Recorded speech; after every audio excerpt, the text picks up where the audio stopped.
Tervitus kuulajad, käes on Geeniuse digisaade 10. juunil 2024, kus täna Hans Lõugas, Meelis Vellemäe, Glenn Pilvray ja me räägime sellest, et reklaamipause ei saa enam vahele jätta ja me ei räägi televisioonist, vaid hoopis sotsiaalmeediast. Siis, kui kaua saab parematel telefonidel turvauuendusi, palju tootjad selleks lubavad. Räägime ühtedest kõrvaklappidest, mis on väga huvitavalt tootjad, kellelt ei ootakski võib-olla kõrvaklappe, ootaks midagi muud. Ja siis võrdleme suurt rivi telefone, mis on samal ajal ka kaamerad ja vaatamegi seda, kui hästi need teevad pilti. Ja võib-olla selline saade jääbki tänasel korral.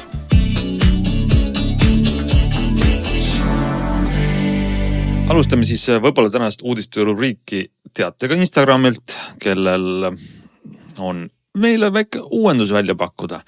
Ja see puudutab reklaame. Kõik vaatavad Instagramis kindlasti igasuguseid postitusi, ennekõike siis stories'id. Väga kole sõna eesti keeles, ei olegi eestikeelne sõna muide, ingliskeelne sõna. Aga nende story'de vahel siis hüppavad sisse erinevatelt reklaamiandjatelt reklaamid. Ja sellega on väike probleem. Nimelt, et kui ma siis näiteks vaatan seda Instagrami äppi ja näen reklaami, kus on müüdakse uut pesuküvetusresti, siis ma siis vajutades saan selle vahele jätta. Ja kogu see raha läheb raisku, mida see pesuküvetusresti müüja on Instagramile maksnud. Selleks on nüüd lahendus. Probleem on lahendatud sellise uue asjaga. Instagramis nimi on AdBreak, eesti keeles reklaamipaus. Tegu on siis reklaamidega, millest ei saa üle hüpata ja mida ei ole võimalik vahele jätta. Ja kui te mõtlete, mis see on, siis meenutage, kuidas te kasutate YouTube'i ilma tasulise kontota ja need väga tüütud ja ebameeldivad reklaamipausid, mis täpselt magusalon hetkel sööstavad sisse persili või muu pesupulbri reklaamiga, on nüüd ka Instagramis. See on muidugi erinevus selles, et kui YouTube'i video tavaliselt on ikkagi vähe pikem kui minut või midagi sellist, vaatad oma 10 minutist videot ja saad, ma ei tea, 10 sekundist reklaami või 30 pole hullu midagi, eks ole, aga kui sa scrollib seal Instagrami feed'is ja siis sa saad 10 sekundist reklaami, tegelikult ei olnud 3 või 6 oli vist see, et siis või 5 või 10, et mida sa ei saa edasi liigutada, eks ole, ja siis ma arvan, et päris palju neid inimesi, kes sel hetkel vihastas läbi kinni panevad. Ja see võib olla üks ohtmetale siin, et äkki nad pingutavad nende reklaamidega üle lihtsalt. See on, ütleme, kuidas öelda, tasuta lõunad ei ole olemas ja inimesed on püüdnud selle ebameeldiva osa varem ära visata, üle libiseda, aga targad inimesed on tööl, nuputavad välja, kuidas meile saaks sisse sööta reklaame ja kindlasti tuleb välja ka Meta siis Oculus'e platvormil, ma lihtsalt kujutan ette seda, et kui ma saaks ka mitte vaadata reklaami, et Oculus'e peal on siis nagu mõlemad okulaarid mu silmade ees täidetud reklaamidega, mida ma ei saa vahele jätta ja kõrvaklappidesse purskab seda reklaami. Vaat see oleks see kõige parem efekt, kus on garanteeritud inimene ei saa vältida reklaami peale ka mõtlemist, sest see tuleb igalt poolt sisse. Instagramis on see nüüd juba siis reaalsus. Võib-olla üks põhjus, miks nad sellise liikutust tegid, oli see, et nad ikkagi tunnevad tohutut survet oma käibele ja kasumile TikToki poolt, sest TikTok on praeguseks muudetud ikkagi puhtalt nagu selliseks reklaamikanaliks või et mitte öelda veebikaubamajaks, sest et seal muud ei olegi kui ainult makstud reklaamid enam hästi. Et selles mõttes ilmselt nad on väga edukad sellega, nii-öelda influencerite kaasamisel erinevate asjade reklaamimisse, et ju siis Instagram tunneb, et neil nagu see rahavoog hakkab kokku kuivama ja on vaja seda muud moodi turgutada. Just see on Instagrami ärimudeli probleem. Teine asi on see, et reklaamiandjad, kes siis tahavad oma pesuküvetusresti või hotelli reklaamida seal, on ju varem teinud seda ennekõike läbi, nagu sa just ütlesid, sisuloojad. Antakse neile tasuta hüvesid või muul moel koostöölepingut, partnerlusi, millega siis ilmuvad meie feed'i need igasugused pildid ja lood ja story'd sellest, kuidas selle teenusepakkuja toode on kõige parem. Aga see ei pruugi ka olla väga efektiivne ja raske on mõõta seda ja monetiseerida, ehk siis ei pruugi olla iga postituse all nuppu, et ma saan minna e-poodi ostma kohe seda toodet. Et selle sunnitud reklaamiga on see efektiivsem. No YouTube'i puhul on meile kui tarbijatel lahendus olemas. Igaüks, kes on vist korra proovinud seda tasulist YouTube'i kontot, kus reklaami ei ole, ütleb, et tagasi minna on võimatu. Jah, mina olen ka selle ohver.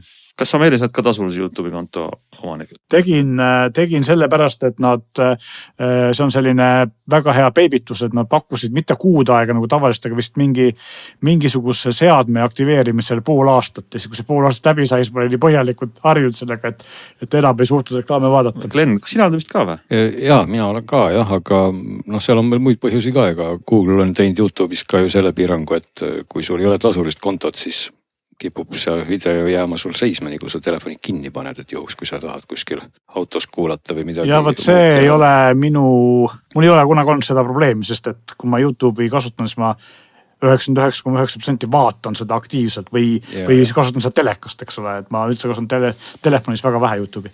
Aga samas YouTube kui muusika mängimise koht on ju metsikult populaarne. On jah, mina seda nii ei tee, selleks on Spotify minu jaoks, aga jah, ma olen nõus, et inimesed kasutavad seda väga palju. No seal kõrval on ka YouTube Music, mis tegelikult selle raha eest tuleb. Kas te olete nõus siin eetris jagama, kui palju te maksate iga kuu YouTube'ile tasulise teenuse eest? 8.50 äkki või midagi sellist, ma pärast mäletan.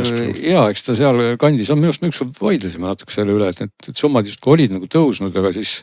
Et võivad ollagi erinevad, sõltub, mis ajas teinud oled selle. Minul on ka, ma ei jääks nagu selle 8 juurde, aga seal paljud meist maksavad ilmselt ka veel võib-olla salvestuspaketi eest midagi, kes tuleb juurde. Tutvusringkonnas üritavad endiselt kasutada erinevaid reklaamiblokeerijaid ja ma mäletan, kas me oleme sellest rääkinud, aga vahepeal oli ju üks uus YouTube eksperiment oli see, et kui sul on mingi reklaamiblokeeri installitud, siis vaadatav video hüppab automaatselt lõppu. Ehk see jätab nagu video vahele. No see on alati kassihiire mäng selle vahel, reklaamiblokeerijad ja reklaami siis edastajad. Aga ega siin mingisugust ideaalset lahendust ju sellele meie kapitalistlikule ärimudelile ei olegi, sest me oleme ühtepidi kõik reklaami andjad ja teistpidi oleme ka reklaami tarbijad ja kolmandpidi raha võtjad ja andjad. Ja tegelikult on see mõnes mõttes, mis saaks alternatiiv, kolmas versioon on piraatlus, on ju. Me oleme sellest maailmast mööda saanud. YouTube'i piraatlus oleks nagu imelik asi. Mitte, et inimesed tõmbaks alla YouTube'i videosi või eriti muusikat, ma tean, et vanasti vähemalt salvestati YouTube'i videost audiotrack MP3-eks, eks ole, seda tehti küll. Aga ma tahan tulla ka see algupärase idee juurde, et YouTube'i vaatamine reklaamideta on väärt 8.50, nagu me kuulsime. Ja see on õiglane hind nõudluse pakkumise vahel. Aga Instagram on palju väärtuslikum ja rikkalikum ja tähtsam ja ka kallim teenus. Ehk siis ma ei teadnud ise tegelikult. Ja nüüd ma läksin, aga ei, see on küll sarkasm, aga see on tegelikult tõde, et hinnas peegeldub väärtus. Ehk siis ma kaevasin Instagrami sätetesse, jõudsin sealt välja metasätetesse ja leidsin lõpuks, et mina olen teinud siis oma teadmata küll, aga olen teinud valiku, et kasutan Instagrami tasuta reklaamidega, aga mulle müüakse väga ilusasti ka tellimust kasutada Instagram ilma ühegi reklaamita ja minu Instagrami konto kasutamine siis on 13 € kuus. Ja minu infot ei kasutata, siin on siis 2 lauset, esiteks minu infot ei kasutata reklaamide jaoks, ei kuidagi personaliseerita, aga siin on ka konkreetselt inglise keeles without ads ehk siis ilma reklaamideta 13 €. Peaaegu 2 korda kallim. No jah, mis siin siis öelda, eks see ongi see koht, kus tuleb siis meetal vaadata, kas see raha tuleb rohkem kokkuvõttes või läheb kasutajaid hoopis rohkem ära, nii et väga raske on mingisugust mõistlikku arvutust teha, kui ei ole sellist prognoosi, aga eks ta selge on see, et kõik need teenused, kes libistavad kättaskusse sellise 10+ €, kui need tekib mingi kriitiline mass, siis ilmselgelt tuleb teha ju valikuid. Aga reklaamide vaatamine see ongi täpselt selline balanss kahe sellise, ma ei tea, heinakuhi on vale sõna, aga mingite asjade vahel. Ehk et kas sa oled siis nõus kannatama, vahtima reklaame, saad teada, et pesupulber on olemas. Teistpidi, kas sa oled nõus maksma selle raha ja siis sa ei tea, et see pesupulber on olemas. Ja samas on olemas ka ju reklaamid, mis ma olen ka YouTube'i puhul öelnud, et kui mul oli siin vahepeal tasuta konto mingit aega, nägin mina ka YouTube'is tegelikult täitsa huvitavaid reklaame. Reklaam on vale sõna, seal oli isegi pikemaid filmikesi, mida YouTube pikkis siis videote algusesse, mis ei olnud üldse ainult pesupulberist ajendatud, vaid olidki mingid täiesti informatiivsed ja sellest ajast on mul jäänud selline tunne, et mul võiks just olla selline sektsioon kusagil seal YouTube'i kõrval, et et näiteks kui mul on väga igav ja ma tahan midagi vaadata, siis ma võiks näiteks sirvida neid huvitavaid reklaame, mida ma näeks siis, kui mul ei oleks tasulist kontot. Ehk et noh, et ma näeks justkui seda feed'i, mida ma nüüd täna enam ei näe, sest et mul on see tasuline konto, aga sinna sisse aeg-ajalt sattus üht koma teist ja kui veel tehisintellekt on ka olemas, siis ma võiksin öelda hoopis talle, et kuule vaata see minu reklaami feed üle, et äkki sa näed seal midagi ägedat, mida ma võib-olla tahaks vaadata. Nii et selline moment ka. Üldse paha mõte ei ole ja tegelikult ma tahaksin ikkagi, võib-olla meil tänane saade on siuke tehisintellekti asemel inimintellekti saade. Sellepärast ma soovitaks, et mis siis, kui sa saaksid näha nii-öelda kogukonna hääletusi. Iga kord, kui keegi nendest tasuta YouTube'i vaatajatest näeb ägedat reklaami, paneb ta pöial üles ja sina kui tasulise YouTube'i mees näed siis, et viimase nädala nende tasuta rahva poolt kõige paremaks hääletatud reklaamid. Ja lähed vaatad neid ja mida rohkem sa neid vaatad muide, seda väiksem on su järgmise kuu tasu. No näiteks, eks seal on mudeleid on ju erinevaid ja tegelikult võib-olla selline reklaami hääletamine paneks ka siis omakorda jälle pingutama reklaami tegijad. Ehk et siis võib-olla me näekski selliseid nutikaid ja toredaid reklaame, võib-olla sellist nõmedate reklaamide asemel, olgugi, et võib-olla toreda saate vahel on igasugune reklaam võib-olla mõnikord nõme, aga olgem ausad, et reklaami saab teha ka päris luistakalt ja leidlikult ja see annaks omakorda kannustaks, ütleme siis reklaami tegijat pingutama, nii et ilmselgelt ma olen ka nagu seda meelt, et sellist nagu vägisi, sellist mingisugust nõmedat reklaami näidata on tegelikult halb toon, et see ikkagi hakkab kasutajaid pigem ära viima ja küsida palju raha, et me neid ei vaata, ei ole ka kuigi hea toon, et seal võiks nagu mingi kompromiss olla sellise lisaväärtuse koha peal, muidu tõesti sööstavad kõik TikToki lõpuks. Jaa, nii on. Lähme ka edasi siis järgmise teema juurde ja räägime korraks turvauuendustest, sest et võib-olla üks kõige tähtsamaid argumente oma uue seadme telefoni valimisel on see, et käite raha välja, saate endale seadme, aga kas tegelikult selle kasutamine on ka veel turvaline selles mõttes, et kas tootja saadab sinna värsket parandatud tarkvara. Seda tuleks jälgida. Ja eks erinevatel tootjatel on parem ja halvem reputatsioon. Apple'il, tegelikult Samsungil ka on üldiselt päris head turvauuendused ja Google Pixel saab värsket tarkvara alati. Aga mis on siis tõde? Ma saan aru, et Apple on nüüd vähemalt öelnud välja ametlikult ühe tähtaja, kui kaua ta toetab juba enne, mitte et me tagantjärgi ei kuule, et kas uus tarkvara veel sobib vanadele mudelitele. Jah, et Apple tegelikult on siis öelnud välja mitte siis tarkvara või nüüd operatsioonisüsteemi uuenduste, aga turvauuenduste minimaalse tähtaja, milleks on vähemalt 5 aastat telefoni müügile tuleku kuupäevast ja see kehtib antud juhul iPhone 15 Pro Maxi kohta, aga ilmselt ka teiste samaaegselt iPhone 15 seeria kohta. Ja kus see info tuleb, on siis see, et Suurbritannias võeti vastu uus seadus, mis kohustab kõiki võrguühendusega seadmete tootjaid või maaletoojaid deklareerima seda, et kui kaua siis need tooted turvauuendusi saavad. Kaasa arvatud ruuterid ja igasugused nutikoduseadmed ja nii edasi, et sellega saab veel nalja, ma usun, sest ega paljud Hiina tootjad taha üldse seda öelda, eks ole. Ja tegelikult iseenesest ei ole üllatus, on sest esimene kord, kui Apple on sellise kuupäeva või numbri ametlikult välja öelnud, seni on Apple'is öelnud, me toetame, kuni toetame. Aga samas muidugi tuleb kiita, et tegelikult Apple'i me toetame, kuni toetame väga kaua, eks ole. Tavaliselt me teame, et kui nad lubavad nüüd ametlikus 5 aastat, siis elu on näidanud, et nii mõnigi Apple'i telefon on tegelikult saanud pikema kui 5 aasta vältel need uuendusi, nii et tegelikult see on miinimumaeg. Ma isegi ka siin just järgmise telefoni jutu valguses ka kaevasin seda infot välja ja jõudsin ise järeldusele, et Apple'i puhul on see 6-8 aastat tegelikult reaalsuses. Nagu reaalelus, eks ole, just. Ei, see lubadus on 5 aastat on nagu garanteeritud nüüd seaduse silmis, aga tegelikult on ilmselt rohkem. Ja kuna tegelikult ametlikus seaduse silmis kehtib see lubadus ainult Inglismaal või Suurbritannias, siis me teame, et ega see ühe riigi jaoks ei tehta tarkvara, et see ikka ilmselt mõjutab kogu see asja globaalselt. Samsungi puhul, selles mõttes, et ka Google lubab 7 aastat, eks ole.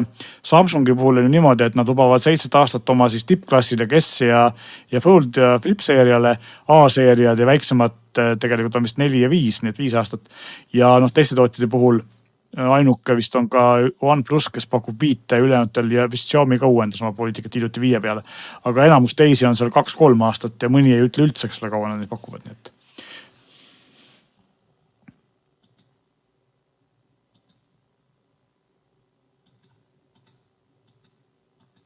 jah.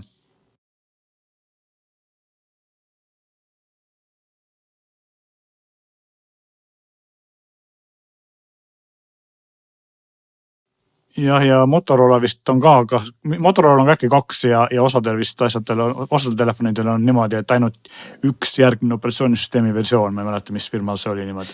Selline turvauuenduste periood on nagu natuke suhtes telefoni hinnaga, et kui ma ostan telefoni, mis võiks maksta alla 200 euro või alla 400 või alla 300, odavava otsa telefon, siis see võib-olla 2 aastat tundub mulle selline, ju siis see sobib sellise hinnatasemega kokku. Aga kui me räägime telefonidest, mis võib-olla on seal 700+ eurot ja 2 aasta pärast on põhimõtteliselt sa oled nagu kaitsetu. Et siin on kivi Sony kapsaade, kelle telefonid on kallid, eks ole. Ja Sonyl on see kõikide kohta muide. Seal ei ole üldse vahet, kas sa ostad siis selle tippklassi. Aga samas ma mõnes mõttes vaidlen Hansule vastu, sul on õigus. Et selles mõttes meie siin võime mõelda, et 2 aasta pärast on 100 eurot maksnud telefon vana raud ja võib-olla ei peaks saama uuendusi ja võib-olla see arenduskulu ei tasu ära, kui arvestada telefoni hinda, aga inimesed, kes ostavad neid odavaid telefone, on enamasti üsna tehnikakoogid inimesed, nad ei tea, et nad võiks oma telefoni välja vahetada või et see ei ole enam turvaline. Ja see on tegelikult koht, kus vastupidi, tootjad võiksid võib-olla rohkem investeerida ka nende inimeste kaitsmisesse, kes ei saa ja ei taha olla lisaprioriteedikas. Ja seal on ikkagi käärid. Just, et me võime küll mõelda, et me ostame telefoni kellegile, kes seda kaua ei kasuta, aga tegelikult tihti selle telefoni klientuur vajaks. Kasutavad neid kauem. Kaitset, jah. Just, ja nad kasutavad neid telefoni reeglina kauem kui paremal järjel või tehnikateadlikumad inimesed, kes ostavad kallimaid seadmeid. Eks see muidugi teistpidi on see turva ja üldse nagu opsüsteemi uuenduste lubadused ka ikkagi rakendunud sellised turunduspoole ette ka, ma ütleksin, et siin mingid aastad tagasi me rääkisime megapikslitest ja zoomidest, aga nüüd just kui see on igavamaks läinud ja siis on tulnud selle asemele vaikselt AI ja turvauuendused. Tegelikult eks see turvauuenduste olulisus on ka tõusnud sellega, et igasugused ohud ja küberrünnakud ja muud asjad on hullemaks läinud, kui nad vanasti olid. Mitte, et ma kuidagi ütleksin nagu halb on, aga lihtsalt natukene nagu tundubki jälle, et kes paneb rohkem aastaid, et võib-olla varsti ütleb Google, et meil on juba 10 aastat ja siis Apple 20 aastat. Ma isegi ütleks, et see on hea, et see on turundusvankri ees, sest et võidavad sellest tarbijad. Seda küll. Mul on sahtlis Huawei Mate 10 Pro telefon, mis oli omal ajal ajast ees ja tegelikult on praegu täiesti arvestatavate näitajatega telefon aastaid hiljem, aga tamal on Android 10 ja viimane turuuuendus oli ka 3 aastat tagasi, nii et väga ei kipuks enam kasutama, eks ole, et see on nagu siuke. Nii see on ja selles mõttes ei oleks üldse paha, tõesti, kui tippmudelid saavadki nii-öelda aegade lõpuni neid uuendusi, kuniks nad siis ära väsivad, aga teistpidi võib ka tootjatest aru saada, et seda pakkuda on suhteliselt kulukas. Selge pilt, vaatame edasi, mis meil on täna arutada ja räägime siis kõrvaklappidest, aga ma ei tea, ma sõnastaksin, et see on veidi üllatava tootjaklapid, sest et mina ei vaataks nende klappe, olen selline kõrvaklappide osas väga konservatiivne ja üldse tavaline tarbija, erinevalt siin võib-olla teistest saate osalistest ja ka paljudest kuulajatest. Aga Sonose klapid, Sonose klapid on meil nüüd testitud. On nii? Tõsi. Kas Sonose klapid on eriline või on see tavaline asi? No, esimene asi on see, et need olid ju sellest, et Sonos teeb klappe, on räägitud vähemalt 5 aastat. Need on pikalt oodatud, Sonosel on väga palju tulihingelisi fänne, kes on igati pidi palvetanud, et klapid varsti välja tuleksid ja praeguseks ongi näha, et siin ju mõni aeg tagasi tegi Sonos uue äpi ja sellega on siiamaani palju probleeme, sealt kadusid ära paljud nii-öelda vanakooli omadused, mida inimesed kasutasid ja mis nüüd lubati lõpuks tagasi panna. Aga see uue äpi tegemine tuligi sellest, et nad tahtsid ikka lõpuks need klapid turule tuua ja tegelikult klapid tulidki turule niimoodi, et ikkagi natukene veel tarkvara mõttes poolikuna, et näiteks nende üks olulisemaid ja erisemaid omadusi on see, et ühe nuppvajutusega saab Sonose soundbaris suunata siis heliklappidesse ja vastupidi. Aga see töötab praegu ainult siis, kui sul on esiteks kõige kallim mark soundbar ja kui sul on iOS-iga telefon, eks Androidiga ei tööta, Sonos lubab, et varsti hakkab tööle. Samuti on tulemas siis selline heli kalibreerimine, mis peaks sinu klappidest tuleva filmi heli tegema, soundbarist tuleva heliga võimalikult sarnaseks, ka see praegu veel korralikult ei tööta. Androidi peal ei tööta aptX HD heli, mis peaks ka varsti uuendusega tulema, nii et seal on nagu asju, mis näitavad seda, et see tarkvara osa ei ole täielikult valmis. Üks asi, mille ma unustan ütlemata on see, et tuleb ka tarkvara uuendusega tugi odavamatele soundbaridele, Beamil ja siis see on kõige odavam Reile, jah, just. Et see kõik on tulemas. Aga ütleme nii, et see osa on nüüd see, mis puudutab nagu rangelt neid inimesi, kes kasutavad Sonose kodukinoseadmeid. Ja mis puudutab nüüd nii-öelda seda, kuidas nad on nii-öelda tavaliste kõrvaklappidena, see on hoopis teine asi. Muidugi üks asi, mis on nii paljude jaoks ja minu jaoks ka pettumus Sonose klappide puhul on see, et kõik ootasid, et kuna see on Sonos, siis ta töötab Sonose ökosüsteemis ja töötab kindlasti Wi-Fi'ga ja ma panen oma äpis asjad tööle ja siis ma saan klappidega kuulata, eks ole, tegelikult Wi-Fi kiip on seal küll olemas ja kes töötab ka ainult selle soundbarist edasi-tagasi heli lülitamiseks, aga mingid Wi-Fi kaudu heli edastamist muusika puhul ei tööta, et see on ikka puhtalt Bluetooth, eks. No selle põhjenduseks Sonos muidugi ise tegi üsna avaliku postituse, mis oli erakordne, tavaliselt firmad seda ei tee ja väitis, et nad on teinud klappe umbes 1 miljon paari ja sellise prototüüp oli neil olemas, mis oligi Wi-Fi'ga ja nad põhjendasid seda iseenesest sellega, et tegelikult iga Sonose tänane kõlar, soundbar ja muu seade on sisuliselt Linuxil töötav arvuti, kus sees on nagu ikkagi jõudlust ja protsessori mahtu meeletult rohkem kui ühes tavalises kõrvaklapi paaris ja kui nad tegid siis sellise prototüübi valmis, kuhu nad selle Linuxi arvuti sisse panid, siis hakkas selguma, et kõrvaklapid olid hoopis rasked, suured ja läksid kuumaks ja aku sai kohe tühjaks ja see kõik ei tundunud üldse tore. Ja see oli siis nende poolne põhjus, miks nad ikkagi tulid välja siis sellise versiooniga, nagu meil ütles, seal Wi-Fi võimekus tegelikult on, nii et iseenesest nad justkui oleks võimelised seda tegema, aga ilmselt ikkagi see protsessori jõudlus ja kõik muu ei ole siis samal tasemel nagu Sonose juhtmega kõlaril, nii et seda ei saa nagu öelda nüüd otseselt, nii et mehed, et ei oska selliseid asju teha. Pigem Sonos ütles, et me leidsime, et see ei ole lihtsalt optimaalne ja hea lahendus täna. Mina ootasin tegelikult ka seda Wi-Fi tuge ühel teisel põhjusel, nimelt sellepärast, et aasta alguses või eelmise aasta lõpus tuli Qualcomm välja oma uue kõrvaklappidele mõeldud kiibiga, millel on lisaks Bluetoothil ja Snapdragon Soundil ja ka Wi-Fi tugi. Ja siis Qualcomm ütles, et kohe-kohe või selle aasta jooksul, 2024 aasta jooksul on tulemas ka partneritelt Wi-Fi toega kõrvaklappe, mida me siiamaani näinud ei ole. Ja siis ma arvasingi, et äkki Sonos on nüüd eksklusiivne esimene partner, kes need Wi-Fi toega klapid teeb. Sest tegelikult me kõik teame seda, et kuna see aptX HD heli on, siis ka need klapid on Snapdragon Soundi sertifitseeritud, mis tähendab seda, et seal on tegelikult Qualcommi kiip sees. Aga jah, aga muudest asjadest, Glen saab rääkida, kuidas temale kui professionaalsele helikuulajale see sound meeldib ja kõik need muud omadused, aga mida mina oskan öelda. Esimese asjana siis disain on väga hea. Nad on mugavad, nad on sellise Sony ja siis võib-olla Apple'i klappide hübriid, et hästi väljast madalad padjad või nende kuularid, aga samas on kõrvad nagu see sees hästi turvaliselt ei ulatu vastu element, eks ole.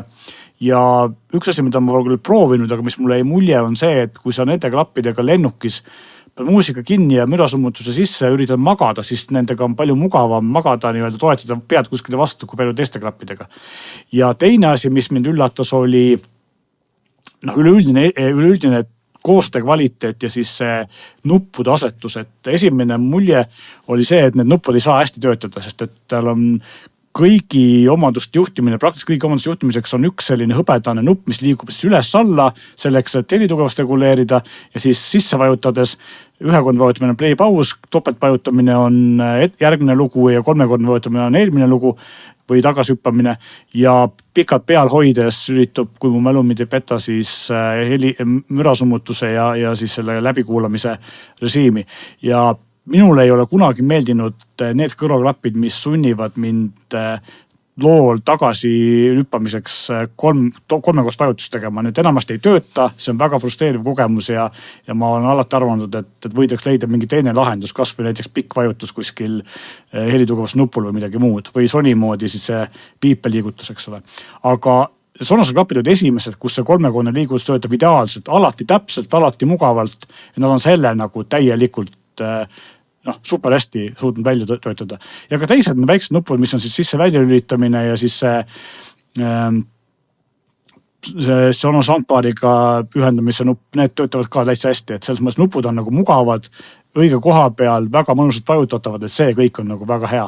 Ma lasen nüüd Glenil helist rääkida. No ütleme jah, selle jutu jätkuks ma ütleks ka, et see disain ja kõik on äge, ega Sonose kõlarid on ju olnud tegelikult alati disainikad, nii et seal võib-olla ei olnudki üllatust, et kuskilt lati alt ei ole Sonos selle välismuljega ja kasutusmugavusega üldse läbi jooksnud, et tõsi, need padjad ei ole siis nagu kui Apple'i lappidest rääkida, AirPodsidel on need sellised riide baasil või tekstiili baasil. Sonosel on ikkagi sellised nahksed. Nii et teen just praegu kõrvaklappide testi, mul on siin kokku isiklik enda klappide 8 erinevat, viimasel kui ühel on kunstnahast padjad, Apple on sellega juba suur erand. Ja ma arvan, et see on võib-olla sellepärast, et lihtsalt müra summutada on sellise kunstnahast padjaga palju parem kui riide, kes riidest kipub läbi kostma. Aga ma olen nõus, et riidest padjad on mugavamad ja väsitavad vähem kõrvu.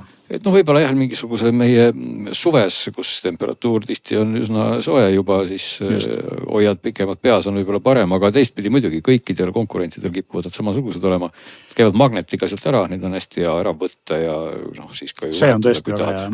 Nii et kogu see pool on äge, aga nad on samas üsna massiivsed, et minul siin mälestustes väga kirkana on püsinud kogu aeg Bose'i need Quiet Comfort Ultrad, mis on nagu ülikerged ja tõesti nagu sulgkerged ja väiksed ja kõik, et nagu selle koha pealt Sonos on ikkagi selline, ta on nagu heas mõttes raske, et nad kaaluvad üle 300 grammi. Sa ikka tunned, kui sa need pähe paned, nagu ka Apple'i klappide puhul. Apple'i klappid on eriti rasked. Nojah, nad ei ole nagu märkamatud selles mõttes, aga nad on avarad, sinna mahuvad ka suuremad sorti kõrvad sisse, nii et selles mõttes ei ole midagi halba otseselt nagu öelda, aga nad ei ole jah siis nii märkamatud, nagu võiks öelda või võib-olla täpselt Bose on olnud, Sony ka natukene. Sony ja Bose on praktiliselt intentse kaaluga. Jah, et Bose tundub mulle kuidagi nagu eriti märkamatu ja selline, et sa nagu ei saa ka aru, et sul midagi peas oleks, aga heli ja müra summutus, need on tegelikult asjad, mis on ju konkurentidel kõigil, mis kõigil, 2 põhikonkurentil, Sonyl ja Bosel, on aga latt on ju erakordselt kõrgel ja selles mõttes ma ei saaks öelda, et kuidagi pidi. Mulle tunduks, et Sonose latt on allpool, et väga hea mürasummutusega klapid nad on, aga heli mõttes, see on selline, et kas maitse üle võib nüüd vaielda või mitte. Et see helipilt on nagu suhteliselt sirge, aga see sirge joon ei pruugi olla kõige parem joon alati, et kui nüüd võrrelda seda selliste, nende Sony stuudiomoniitoridega pole just otseselt mõtet võrrelda võib-olla ühtki laia tarbeklappe, mis on need MDR 7506, aga oma olemuselt nad natukene nagu võimendavad sellist nagu keskmist bassisagedust või seda on nagu rohkem kui võib-olla niisuguses, kui vähemalt minule personaalselt meeldiks, see teisendub selliseks kuminaks natukene. Seda ei saa kuidagi mingisuguse equalizeriga ka reguleerida. Olgu öeldud, et seal äpis on tegelikult võimalik kõrgeid ja madalaid sagedusi reguleerida. Seal on 2 heeblit ja seal on siis ka loudnessi võimalus, aga equalizer ei ole 3-ribaline. Ja ükskõik, kuidas sa neid ribasid seal keerad, et sellisest madal kuminast nagu väga hästi lahti ei saa või võime ka seda soojuseks nimetada, et mõnele inimesele võib-olla väga meeldib selline tüsedam ja suitsusem sound või soojem sound, siis see sealt kostub. Aga kui sa võrdlesid Bose'iga, kuidas su mulje tundus? Ma ei tahtnud hakata neid otseselt kõiki võrdlema. Mina tahtsin seda öelda, et ma tahtsin repliigiks öelda, mul olid ka Bose'id kõrval ja minu arust Bose kumiseb rohkem. Ma ütleks, et just ei kumise rohkem, et Bose mängib madalaid basse nagu paremini. Või siis oli see, miks mul nii tundus? Bose mängib tegelikult allapoole, et Bose'i see bassivõimenduse piik on ikkagi alla 100 hertsi kusagil, et ta on nagu sellise mõnusa tüseda koha peal, aga Sonosel kipub ta olema nagu kõrgemal. Minu kõrv nii hea ei ole, seepärast ma ei oska seda hinnata, aga mina olen ka selles mõttes ikkagi inimene, kes enamasti eelistab sellist massitarbe heli, mis tähendab seda, et equalizer peab olema selline veekujuline, eks ole, ja sellise kuulamise puhul minule see heli jättis üsna hea mulje. Tõsi, ta ei ole võib-olla päris nii hea, kui on päris tippudel, aga ta on parem kui näiteks Bowers & Wilkinsi BX7-tel, mis on ka üsna kallid klapid ja sellised tuntud kõlaritootja klapid, aga nende heli oli ikkagi kõvasti kehvem.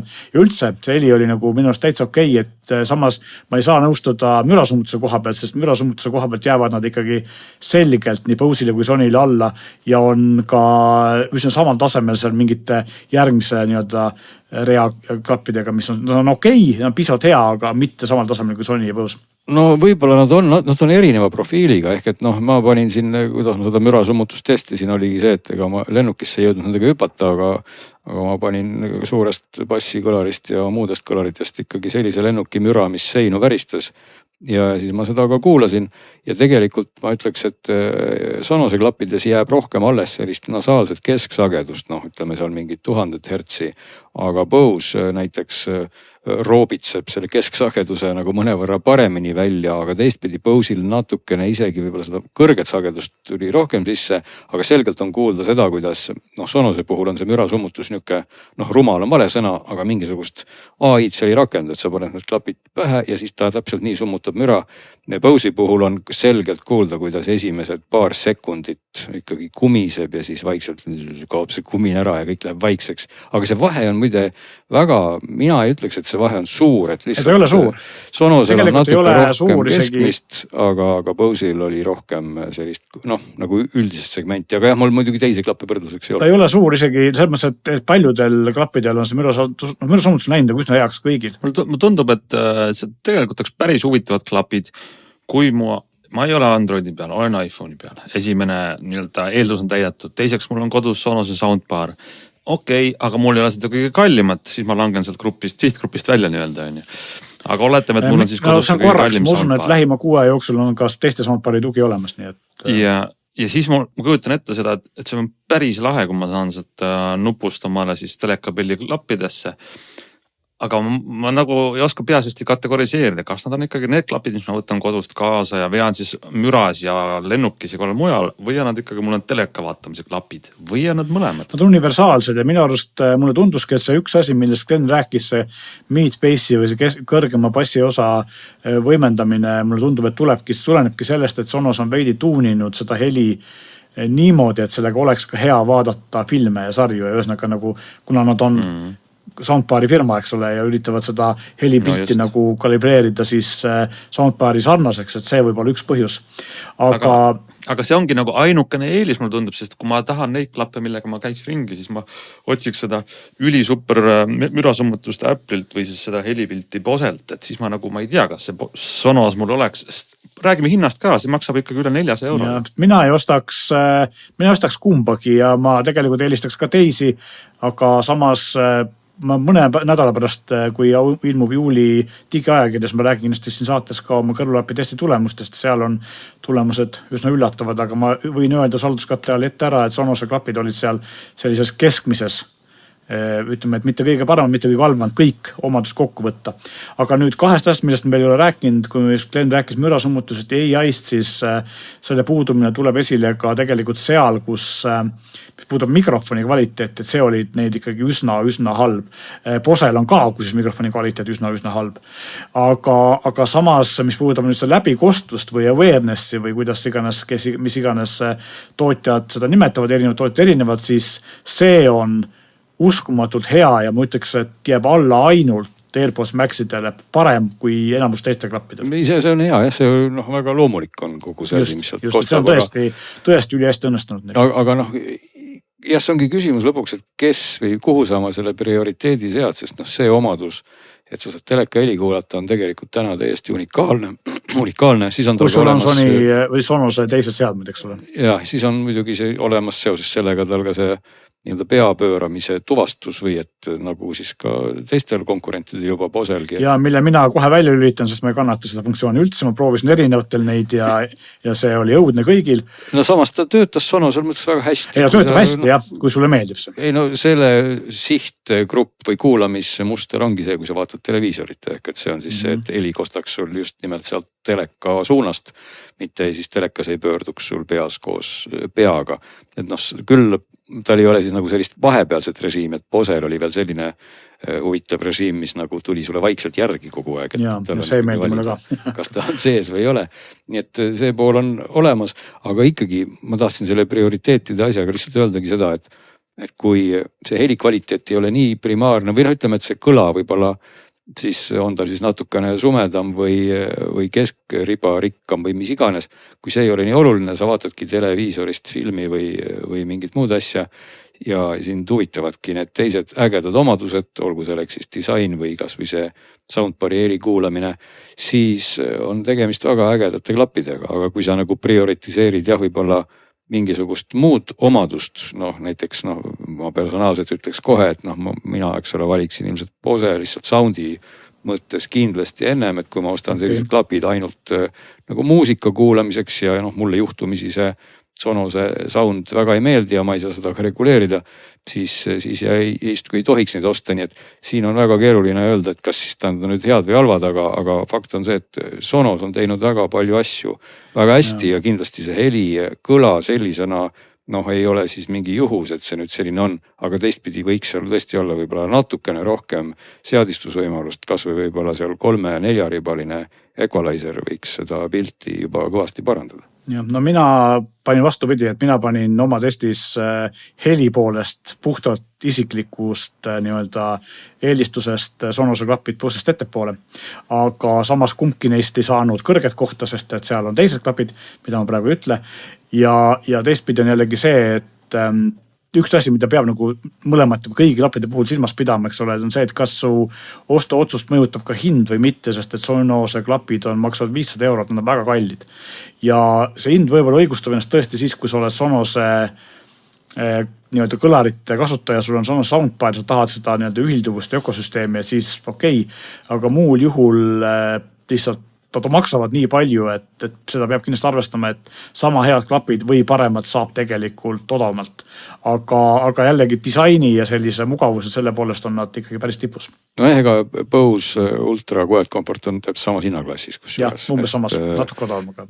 Ja selle koha pealt ikkagi, kui on nagu võimalus, ütleme, ma teeksin reklaami näiteks kas või mitte Rassa poele, kelle valikus on palju neid kuulareid leti peal või ka võib-olla mingi muu koht. Alati sellise hinnaklassi klappide puhul ei tasu kuulata ainult meie arvamust siin saates, vaid tasub minna poodi ja korraks kuulata, kuidas nad kõlavad. See on tegelikult hästi oluline, sest et nagu juba siit nad välja tuleb, Meelis paigutas nad niipidi, mina ütleks iga kell, et Bose on täna jätnud mulle parima mulje nendest sellise klassi klappidest heli poolest, eks ole, et see ongi see koht, kus peaks ise siis kuulama, et aru saada, kuidas meeldib. Ja muidugi Bose'i kohta ma võin ka veel öelda seda, et ka mina tõstsin Bose'i kõrgemale, kui ma oleks tõstnud nad üle-eelmine aasta, sest et Q7 Ultrate heli on läinud märgatavalt paremaks. Vanasti minu kõrva jaoks Bose'il oli hea müra summutus, aga heli ei kõlvad üldse mitte kuskile, sest nüüd on Bose'i heli ikkagi läinud nagu päris heaks. No kui me juttu alustasime Sonosest, siis ma mõtlesin, et ma nagu saan aru ja ma tean, mida teha, kui mind pakuvad huvi need, aga nüüd mul on tunnen, et on veel väga palju rohkem on teha. Ma ütlen ühe asja siia lõppu veel, mida muidu unustame ära. Üks asi, mis mulle tegelikult väga meeldib nii Sonose kui siin ka mõne teiste klappide puhul ja mis on asi, mida endiselt kahjuks paljudel ei ole, on see, et Sonosel on USB heli tugi, ehk siis tal on kaasas USB-C kaabel. Ma saan seal ühendada oma arvutiga või telefoniga, kuulata üle siis USB juhtme kodutööta heli ja samal ajal need klapid ka laevad ennast. Need iga kord, kui pead arvutanud ära võtama, klapid 100% täis. Ja Sonose klappide karp on ka väga sellisest jääkarude sõbralikust materjalist, vähemalt esmapilgul tundub. Ja karbi asi on veel see, et kuigi need klapid ei käi Sony sarnaselt või vanemate mudelid sarnaselt päris väikseks kokku, siis tegelikult nad on hästi madalad ja karp on ka hästi madalad, et see karp mahub palju paremini ära näiteks reisikohvrisse või seljakotti kui palju teiste tootjate karbid. Nojah, neid klappe ei saa siis voltida, näiteks Bose'i klappe saab voltida tasapinnaliselt sinna peavõru sisse, aga Sonose puhul ei saa. See on huvitav taandareng, et enamuse tootjate klappe enam ei saa, vanasti sai, et see on nii nagu ta on.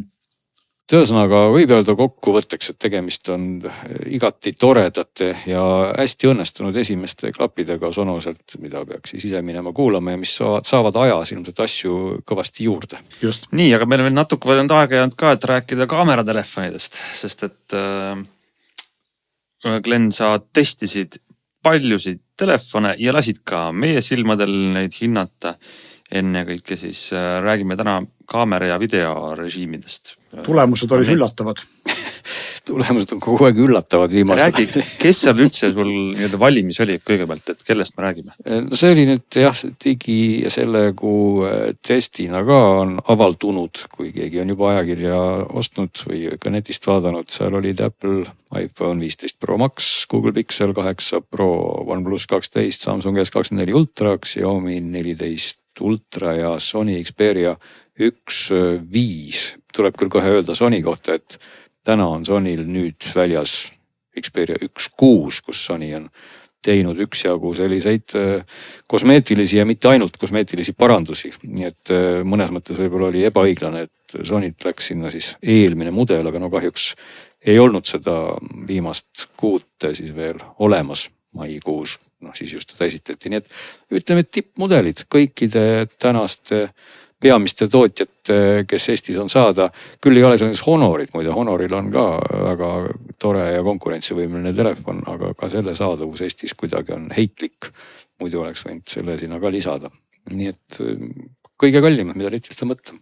No aga ütleme nende telefonide puhul kaamera tegelikult ongi poole peamine asi, väga suur komponent, miks käi ühe telefoni eest nii palju raha välja. Ja ma ei tea, ma ütleks, et eeldus on enne pilte vaatamata, enne süüvimata võiks olla iga inimese ju eeldus, et kõik nad teevad väga head pilti. Kas see on õige? Kas mõni ka eristus ja jäi kogu aeg, me tegime siis ka nagu edetabeli, eks on ju, hindasime sellises žürii formaadis. Kas tahaks täitsa huvitav oleks alustada sealt lõpu poolt, et kes jäi peksupoisiks jäi? Ja no räägime siis jah kaamerast võib-olla rohkem, et seal need kriteeriumid iseenesest ju me juba täna mainisime ka tarkvarauuenduste tuge ja kõik see kehtis ka selle testi kohta, et täpselt need samad tootjad, keda me mainisime, siis mõnel oli see lühem, mõnel pikem. Ja noh, selliseid muid tehnilisi parameetreid, noh protsessorite osas on nad kõik enamasti seal Qualcomm'i Snapdragon 3 peal, välja arvatud siis Google'i telefon ja Apple'i telefon, eks ole. Et tegelikult ka üsna sarnane on see pool mõnes mõttes, et muidugi natuke on erinevusi, kuidas seal on seda kiibistikku tuunitud. Ja noh, akkudes on erinevusi, võib-olla mitte väga suuri, aga 5000 mAh kandis nad kõik on. Laadimiskiirustes on väikseid erinevusi, aga jah, kaamerad ma ütleks ka niimoodi, et seal on ka väikseid erinevusi, et ega need ei olegi väga suured, sest kõikides telefonides on ju iseenesest see komplekt koosneb siis vähemalt 3 kaamerast, noh põhikaamera, lainurkaamera, telekaamera, mõnel ka lausa 4, et siis 2 telekaamerat, üks siis väiksema suumikordajaga, teine veel rohkem. Nii et selles mõttes ka üsna sarnased on see nagu tehniline teostus seal taga, nii et erinevused pigem tulevadki. Ja veel siia lõppu tasub öelda ka, et Sony sensor, eks ole, et see firma, kes ju kõigile neile sensorid teeb, on Sony, kellel endal millegi pärast ei kipu kuidagi need telefonid võrdluses väga kõrgele tõusma ja ilmselt saabki siin siis kas siis süüdistada või põhjuseks on ikkagi seesama pilditöötluse pool. Ehk et on see siis nüüd maitse asi või mille asi, aga tänane mobiiltelefon teeb ikkagi 50% sellest pildist või isegi, ma ütleks rohkem täna, ikkagi teeb tarkvara. Et paljud meist siis sealt mobiilist seda RAW-faili nüüd võtavad ja hakkavad seda pärast kuskil arvutist töötlema. Ei tee see vist seda ongi kõige parem veenduda selles, et kui keegi viitsiks oma RAW-faili sealt välja võtta ja vaataks ta ilma töötlemata kujul, siis ta saaks aru, kui palju tehakse talle ära, et küpsetada ilus pilt sellest. Jaa, sest seda RAW-faili võimekust pakuvad ju tipptelefonid praktiliselt kõik ja kui sa tahad, seda võib vabalt teha, aga ma pean tunnistama ka, et ma ei teinud vist seda muide, jah. Ma tegin küll testiks mingeid RAW-pilte, aga ma ei jõudnud nii kaugele, et ma oleks neid võrrelnud, nii et võib-olla peaks seda tegema, aga ma arvan, see inimeste hulk, kes seda tahab teha, on ikka marginaalne. Muide Sony on ju selle koha pealt nagu eristub kogu sellest võrdlusest väga järsult, et Sony üritab vähemalt sinna telefoni nüüd veel, võib-olla nüüd selles järgmises mudelis siis mitte nii palju, panna just sellist nagu kaamera kasutajaliidest. Ja nagu mõnes mõttes ei tule tal kuidagi nagu hästi välja, et kui sa teed selle telefoni lahti, kaamera osakonna, siis sealt vaataks sulle vastu nagu Sony fotoaparaat, aga see ei ole nagu ka päris see ja see ei ole nagu päris teine, et kui kõik teised tootjad on nagu rohkem siukse point and shoot peal ja samal ajal seal on ka need lisavalikud, siis Sony on üritanud jah sinna sellist, seda kaamera loogikat, kõik need ISO-d ja kõik muud sellised keerulised terminid ja need BMS ja mis iganes režiimid, tavaliselt on ju fotoaparaatide peal. See kuidagi tundub anakronism, aga ISO sättimine sealt, see tundub, ma unustasin ammu ära. See on ka teistel isest olemas selles nii-öelda pro režiimis, sa saad neid ISO-sid keerata, aga paljud sellistest tänastest telefonipildistajast üldse annavad endale aru, mis tähendab S-režiim ja mis tähendab A-režiim. Pane need tundlikkust juurde. Jah, et võib-olla see ei ole üldse halb, et mul ei oleks midagi selle vastu, kui inimesed teaksid, mis vahe on siis seal B või S-režiimil ja ISO-del. Aga igal juhul jah, Sony siis nagu seda poolt oma telefoni üritab suruda, vähemalt sinna mudelisse ka. Ja siis sa pead nagu valima siis selle kõige lihtsama režiimi ehk basic, kui sa tahad siis puhtalt automaatika tulemust vaadata. Nii et kõik need pildid siis, mida meie siis oma hindamistestis tegime, olid siis tehtud nii, et võtsid telefoni välja ja kohe tegid pildi, ei hakanud sa seal ISO-sid ega mitte midagi keerama, olgugi et seda sai teha. Ja tulemused jah, kas siis olid nad üllatavad, aga nad olid ikkagi erinevad, et kõik telefonid tegid nagu väga paljudes olukordades erinevaid pilte, neid olukordi, kuhu ma neid siis grupeerisin lõpuks oli 16 või neid nimetame siis kategooriateks. Ja loomulikult oleks võinud neid seal olla veel kordades rohkem, aga kuskil jookseb see piir, et mida sa siis hindad, eks ole, et põhimõtteliselt selline välisvalgusest postkaart, siis hämaras seal mõned pildid erinevate kaameratega, siis vaatasime seal, kuidas telefonid teravustavad, portree kindlasti, sest portree režiim on ju kõikides telefonides olemas ja oluline on, et see portree oleks ju kena, aga mitte võib-olla liiga selline esikaas, kus sa selle piiri tõmbad ja siis niisuguses erinevas valguses portreed, et võib-olla väga koledas valguses, kus pool nägu on nagu öös ja teine pool on nagu päikse käes hästi terava valgusega, sellises pehmemas valguses ka esikaameratega, mõned selfie klõpsud ja videosalvestust tegime ka natukene, et nii esi kui tagumise kaameraga ja kõlarite heli siis ka läks veel siia sisse, nii et tahan öelda võib-olla sellise nurgast külje pealt, et nende fotode puhul see portree võrdlus on väga informatiivne, sest et ühest küljest on see hästi subjektiivne. Me kõigil on oma arusaam, milline ilus portree on koloriidi ja ka sellise udustatud tausta mõttes. Aga seal on ka päris suured vahed tulevad sisse. Ja ei saa öelda, et üks on nüüd kindlasti parem teine, sest meil on nagu subjektiivne arusaam. Aga ma üllatusin, kui palju mõned kaamerad keeravad juurde ka naha tonaalsust ja üritavad seda inimest ilusamaks teha, mis minu jaoks tundub ebaloomulik. See on eriti Hiina telefonidel levinud trikk, et nad üritavad teha nahka ilusamaks ja kohati liiga palju. No vaat siin nüüd võibki öelda, et võib-olla tõmbaksime äkki oma jutu kokku hoopis selliste huvitavate esikohtade või hinnete kohtadega sellest tabelist, mis ongi võib-olla siis üllatav. Ehk et sa, Ants, just ennem küsisid, et kuidas siin nagu jaotusid siis nendes kategooriates võib-olla mingid meeldivused, olgugi et nad olid erinevad, aga ju tekkisid mingisugused omapärased pingeread, olgu siis öeldud, et nendest meie hindajatest ka oli, ütleme pooltel oli siis iPhone, ütleme nii, ja pooled olid siis Androidi kasutajad, mis tähendab seda, et ei olnud nagu sugugi siis kuidagi ka diskrimineeritud ühte ega teist poolt, sest et teadupärast tundub ikkagi ju, kuidas ma ütlen, iPhone'i puhul on jäänud alati mulje, et iPhone teeb väga häid pilte ja videoid ja sestap oligi väga huvitav vaadata, kuidas siis sellised põlised iPhone'i kasutajad ka neid fotosid hindavad ja võib ka öelda, et päris tihti ei olnud sugugi niimoodi, et siis iPhone'i kasutajad valisid esimeseks alati iPhone'i fotosid. Üldse mitte nii. Nii et kokkuvõttes siis OnePlus oli see telefon, kes kogus 16 kategooriast 1, 2, 3, 4, 5, 6, 7 esikohta summaarselt. Ehk et see tähendab, et 16 kategooriast siis summaarsena, kui me võtsime keskmised, sattus ta esimeseks. Tõsi, ta ei olnud igas kategoorias nagu niisuguse ülivõimsana esimene. Aga ta ikkagi oli nagu vaieldamatult ja teisel kohal teine hiinlane, kes 16 kategooriast sai 3 korral esikoha ja tegelikult sai ka 3 korral esikoha veel Google'i telefon. Nii et selles mõttes nagu tasavägine mõnes mõttes, aga nüüd Samsung, Apple ja Sony olid siis need, kellel ei läinud enam nii hästi, et Samsung, ma vaatan, on meil tunnistatud esikoha vääriliseks ainult ühes kategoorias. Samsung tegi nimelt kõige paremat selfit, et millegipärast on tundunud, et selfie oli Samsungil kõige parem.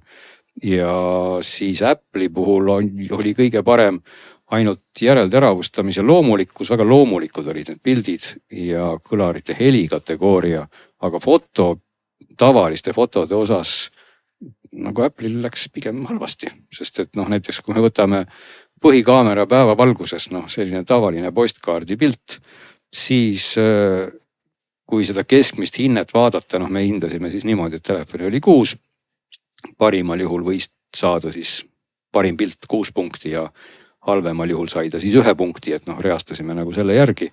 Siis OnePlus teenis seal 4,5 punkti ja Apple teenis sealt 2,7 punkti, mida on kõige vähem muide. Nii et põhikaamera päevavalguses jäi viimasele kohale iPhone'i esituses. Ja ei saa öelda ka, et paremini läks väga palju ülilainurkaamera osas, täpselt samamoodi kui OnePlus teenis 5,3 punkti, siis Apple teenis 2,3, Sony on 2,8. Nii et see näitab veel kord, et küsimus ei ole selles tehnilises kvaliteedis, küsimus on mingisuguses piltide meeldivuses, kui sa paned nad kõrvuti. Et see on ka väga oluline mainida, et kui sa vaatad selle Apple'i pilti nagu üksinda, ta ei tundu ju sugugi jube, et ega siis teeme iPhone'iga pildi õuest, ei ole ju nii, et kõik karjuvad õudusest ja lähevad minema. Kõik tundub ilus, aga kui sa paned need pildid ritta, siis millegipärast inimesed hakkavad eelistama teisi pilte. See on hästi huvitav. Kokkuvõttes siis sa ütlesid, et saab neid tulemusi ja asju täpselt näpuga järgi ajada värskes ajakirjas, jah? Saab jah, et selle tabeli järgi sai ka nad järjekorda pandud ja ega siis juba sai ka meie saate kuulaja siis väga hästi aru, et siin summaarseks võitjaks kujuneski OnePlus ja teine Hiina tootja Xiaomi oli tal kannul. Xiaomi pakub muide sellist väga ambitsioonikat kaamera kitti, on selle nimi, ongi camera kit, kui me ei eksi, käepidemest ja tagakaanest koosnev komplekt. Et sa lükkad siis telefonile kõigepealt külge selle tagakaane, mis tekitab talle objektiivi ümber veel filtrite paigaldamise rõnga. Muidu olgu öeldud üldse, et Xiaomil taga see kaamera komplekt on nii koomiliselt suur, et kui telefon ise on seal vist mingi umbes 7 mm paks, siis see kaamera komplekt lisab sinna peaaegu sama palju juurde, et see on mingi 5-6 mm on see ümmargune nii-öelda latakas või sektor, mis sealt välja ulatub, et see on nagu tõesti massiivne, kus need kaamerad on taga ja kui sa paned siis selle kaane sinna külge, siis tekib sinna veel see serv, kuhu filtrit keerata ja siis selle telefoni taha otsa saad lükata sellise käepideme moodi asja, kus sees on veel omakorda aku ja see käepide siis lisab juurde päästikunupu. Muide, päästikunupp ainsana muidu olemas ainult Sonyl, kõigil teistel ikkagi sellist 2-astmelist päästikut ei ole. Siis Xiaomil on ka 2-astmeline päästik, seal on see Zoomi valid sees ja videosalvestusnupp. Nii et siis muutub see Xiaomi telefon nagu tõesti kohe nagu päris fotoaparaadiks, seda on mugav kasutada ja muidugi hiinlased mõlemad, OnePlus, Xiaomi ju endiselt siis koostöö Euroopa objektiivi või fototootjatega vastavalt siis Hasselblad ja Leica. Et võib-olla on seal ka mingisugust maagiat siis peidus, miks need pildid meeldisid siis kõigile kõige rohkem, et ikkagi äkki eurooplased on teinud võib-olla tarkvara siis hästi, et võib ennast sellega lohutada, et miks Hiina telefonid on siin rivi eesotsas ja Google'i telefonil läks ka tegelikult päris hästi. Google muide oli mingid aastad tagasi minu arvates esimene, et Pixeli telefon on olnud fotode kategoorias tegelikult hea.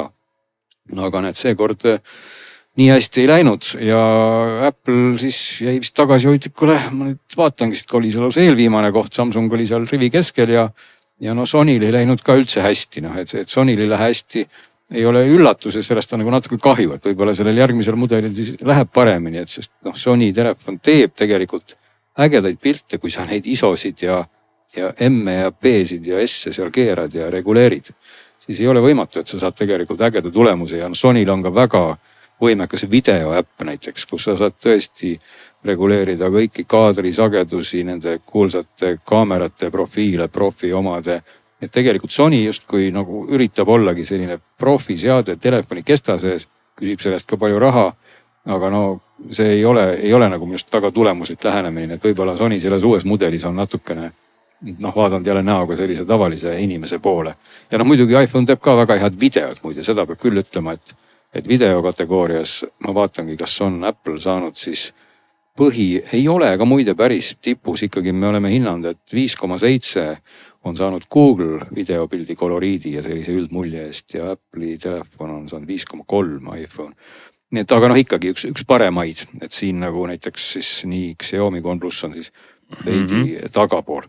Et võt selline huvitav pingerida, kõige võib-olla üllatavam just ongi see ka minu jaoks, et see iPhone nagu kuidagi ei taha siis nagu sellistes pimetestides nagu rebida nii kõrgele, nagu võiks ju arvata selle kuulsuse põhjal. No väga hea test, meie tänane tunnik on läbi. Julgustame siis kõiki vaatama sügavamad tulemusi digiajakirjast ja sest üllatusi see pakub, nagu öeldud. Tänaseks ütleme siis kõigile osalejatele, kuulajatele aitäh ja meie oleme tagasi juba nädala aja pärast.